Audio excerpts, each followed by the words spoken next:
dha. Obboleettii teenya tana bira haa dhaabbannu. Keessattuu warroonni ijoollee Suudi Arabiyaa jirtan lakkoofsa isinii kaaya.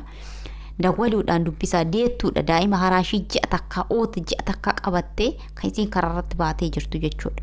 Kanaafuu obboleewwan kiyya lakkoofsa asirra isinii kenna. Lakkoofsa kanaan dawwaluudhaan qarqara keessattuu ijoollee Suudi Arabiyaa jirtan oo dandeessan waan dandeessanii qarqara bira dhaabbadhaadha. Haa qarqaru bira haa dhaabbannu waan hundi kennan dandeessin jechuun jaaladha obboleewwan kiyya. Afaanuma isiirraa warroonni dhumarra dhufta viidiyoo kan duuba achi deebistanii ilaaluu dandeessan. Viidiyoo kan duuba achi deebistanii ilaaluu dandeessanii obboleettii teenya jechuudha. Seensarra viidiyoo isiidha wajjin dhageeffannee kaanee warroonni dhumarra dhuftanii viidiyoo kana duubatti achi deebisaa obboleettiin teenya maal akka jette dhageeffadhaa irraa isiniin jechuun jaaladha obboleewwan kiyya. Wallahi baay'ee nama gaddisiisa. Baay'ee nama dhiballeedha. Baay'ee nama qaalessa. Interneetiin na qabaara.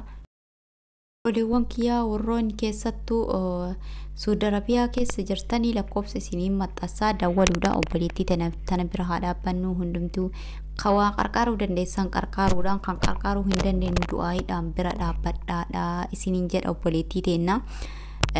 Obboleettiin teenya akka malee deettuu ji'a takka daa'ima haraashii daa'ima xiqqishuu sanuu qullaa waa itti martuu qabdu ufiyyuu qullaa jirti. Shaashii matarraa hin qabdu. La hawla wala quwwata illa billah. Ilmi namaa bineensaan qate maal jira nagaruu kun hundi. Maal garam deemaa jirra? Nuti garam deemaa jirra yaa ummata. Maaf naasuu walii dhabne. Dhugaa Rabbii waan nuti sabni kun walirratti dalagaa jirru ani zeegaa biraallee hedduullee argee jirra. An takkaa dhagayeellee hin beeku. Yaa Oromoo garam deemaa jirra garuu. Mee walaa bidhannu mee dhaabbanne ufaa ilaallu.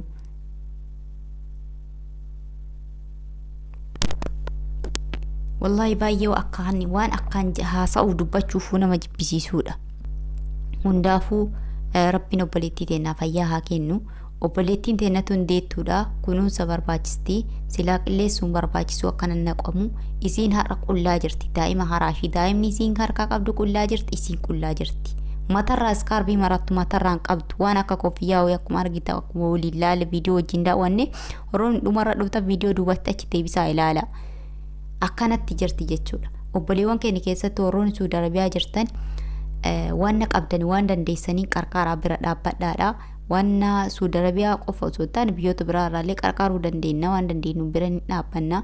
Kawaan kennitu hin qabne du'aayiidhaan bira dhaabbadhaadha. Obboleewwan kiyya wallahi haala hamtuu keessa hin jirra. Rabbi nuuf haa dhiisu. Rabbiin akka kenna ilaalin malee akka kenna bineessa namarra bineessuma alaatu irra wayyaa ta'innaa bara kana keessa dhugaa wanni dubbatanullee namaa wallaalchisa. Hundumaafuu Rabbiin obboleettii teenya fayyaa haa kennu bira dhaabbadhaadha qarqaraadha keessattuu ijoollee Suudi Arabiyaa irratti dhiyeenyaa nama kana hordofaa isiniin jechuun barbaada.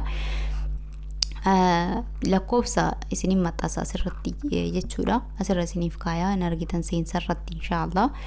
Kanaaf obboleewwan kiyyaa Rabbiin fayyaa isii haa kennu. Rabbiin isii haa xagganuu isii bira haa jiraatu. Wallahi baay'ee akkaan gogaan namarra shuguggedha. Wanna guyyarraa sa'aatirraa wanna namatti tolu dhaga'anii.